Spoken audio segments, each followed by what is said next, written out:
Start. Okay, నమస్తే అండి. నా పేరు డాక్టర్ జే పద్మజ.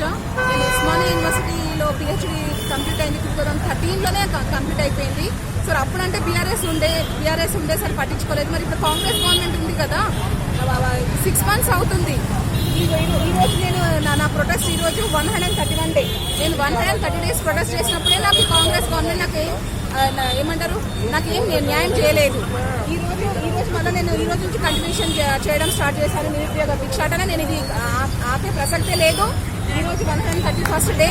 మరి కాంగ్రెస్ గవర్నమెంట్ ఎందుకు పట్టించుకోవడం లేదు? అంటే ఏమైపోవాలి మేము?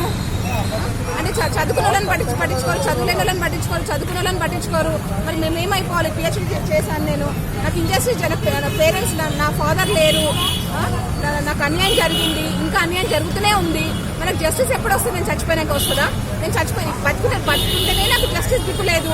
నేను చనిపోయినాక నాకు జస్టిస్ ఏం జస్టిస్ చేస్తారు మీరు? బతుకున్నప్పుడు నాకు నా ప్రాబ్లమ్ సాల్వ్ చేయనప్పుడు మీరు ఎందుకు?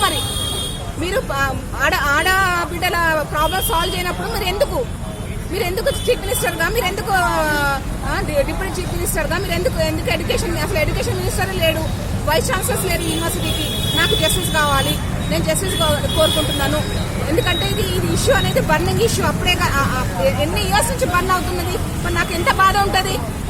మీరు మనుషులా పశువులా? మీరు మనుషులైతే నా ప్రాబ్లమ్ సాల్వ్ చేస్తారు.